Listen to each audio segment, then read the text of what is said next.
patuloy na lumalawak mga kababayan ang conflict. So sabi dito mga kababayan sa balita,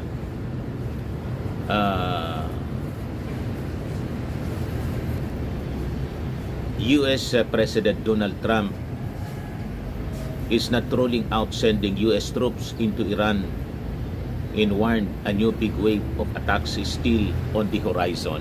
So ang ipapadala na siguro ground troops na, pati yung Israel siyempre magpapadala ng ground troops para i-intensify nila yung operations laban sa Iran.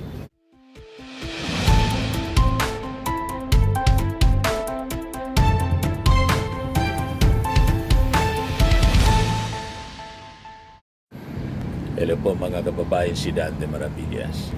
I-share ko po ito sa inyo mga kababayan, yung mga sabi nga screaming headlines may relasyon po sa Middle East crisis spreading all throughout the region, and we just hope hindi ito mauwi sa World War III mga kababayan. Kasi ngayon pa lang, habang sinasabi ng ating mga authorities, defense officials especially, na walang direct threat sa atin ang conflict sa Middle East on the military side, pero sa economic impact. Kaya nga po, todo ang paganda ngayon ng ating gobyerno because of the economic impact nito. Epekto po sa supply ng ating petroleum, kung saan mga kababayan, it is expected next week mga around 10 pesos per liter ang magiging increase sa presyo po mga kababayan ng diesel. Tapos mga 4 pesos ang increase, more than 4 pesos per liter sa gasoline. So ganoon ang situation mga kababayan.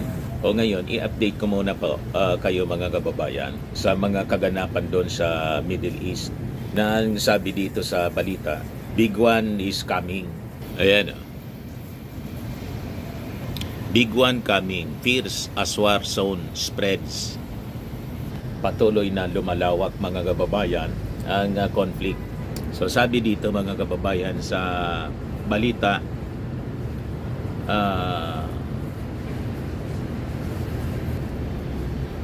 US President Donald Trump is not rolling out sending US troops into Iran and warned a new big wave of attacks is still on the horizon. So ang ipapadala na siguro ground troops na, pati yung Israel siyempre magpapadala ng ground troops para i-intensify nila yung operations laban sa Iran. So sabi dito sa balita, we have not even started hitting them hard. The big wave has not even happened. Sabi po ni President Trump sa report ng CNN. O ngayon, yung Iran mga kababayan threatens to strike all economic centers in the Middle East. Gusto niyang idamay buong Middle East mga kababayan. Ang objective, sabi nga natin, ng Iran, magalit yung mga neighboring countries na mga Arab at bumaliktad ng support. Gusto nilang i-blame sa Israel at saka sa US ang nangyayaring kaguluhan. Na sa totoo lang po mga kababayan, ang Iran ang nagsimula nito. Ever since 47 years ago, lagi silang sumisigaw ng death to Israel, death to America. At sila po ang major sponsor ng terrorism all throughout the world. So basically, they want to force the neighbors to intervene, na makisawsaw at bumaliktad mga kababayan, appealing to the emotions ng mga Muslims na dapat sila magkaisa para labanan ang Israel at saka Amerika. Ngayon, nagagalit po si Trump kahit sa kanyang mga kaalyado na European countries like Spain, kasi po ayaw ipagamit yung kanilang military base. Ito yung balita mga kababayan ngayon. Sabi dito, we're going to cut off all the trade with Spain. We don't want anything to do with Spain.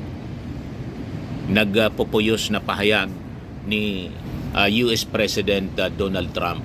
Galit siya sa Spain kasi ayaw ipagamit yung military base.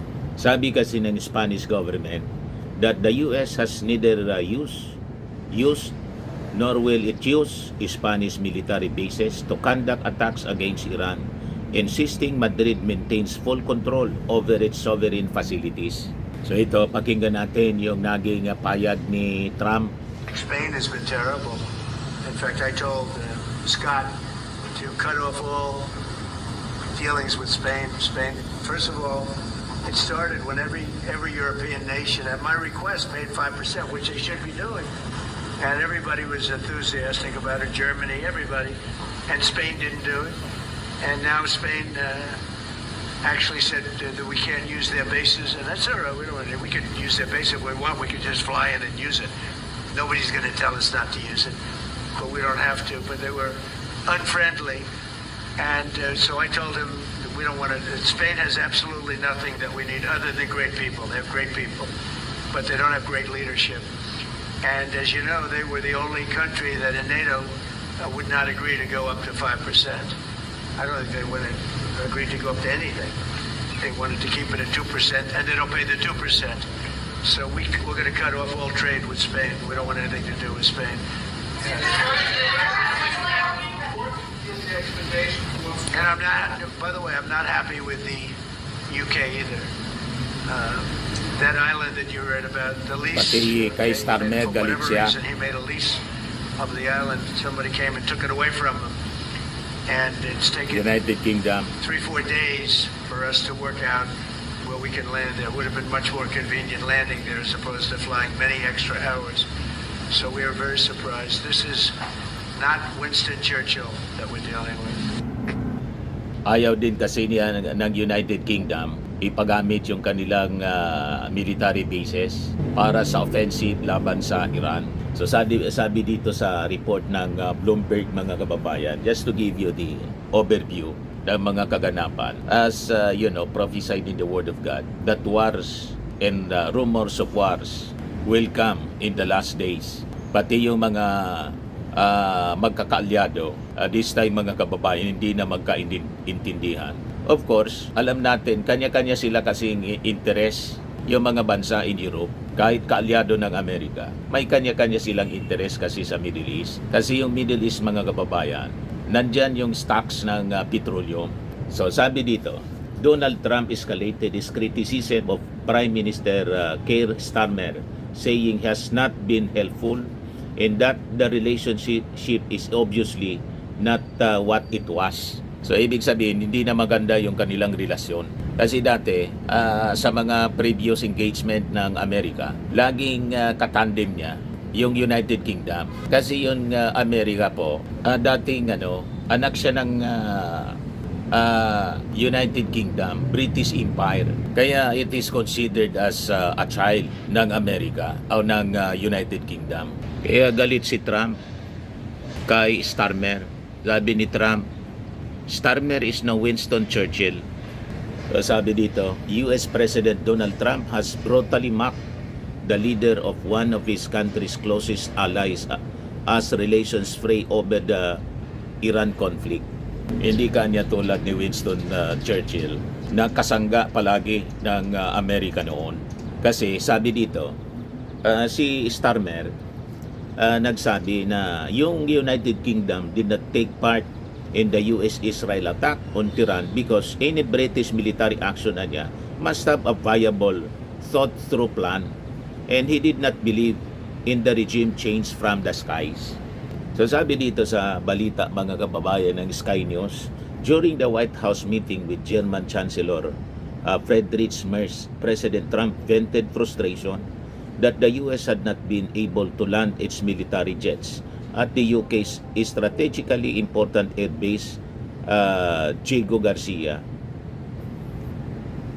Sabi po ni Trump, I'm not happy with the UK, President Trump said unprompted during a portion of the meeting that was open to the press.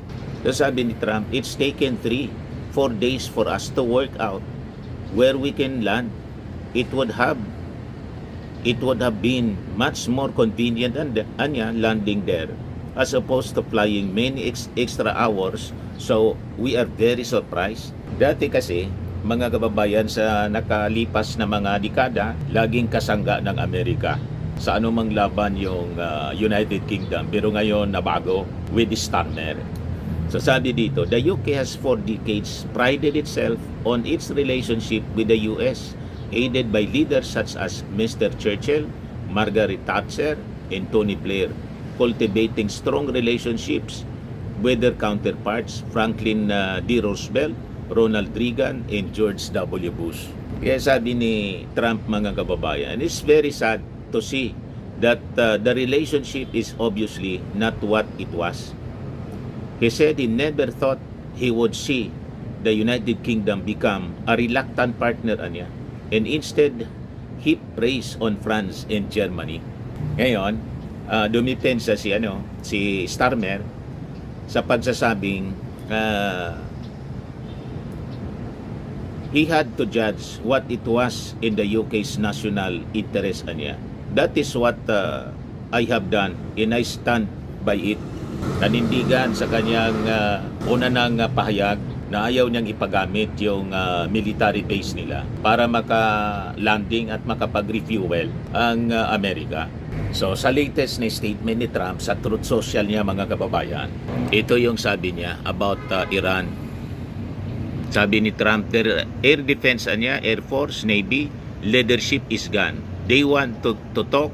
I said, too late na. Huli na niya yung pag-uusap. Noon, nag-offer kami ng talks. Ayaw ninyo makipag-negotiate sa amin. Ngayon na niya, it's too late. O ngayon, ito yung latest na balita din mula sa Middle East. Breaking news ngayon mula sa Al Arabiya sources.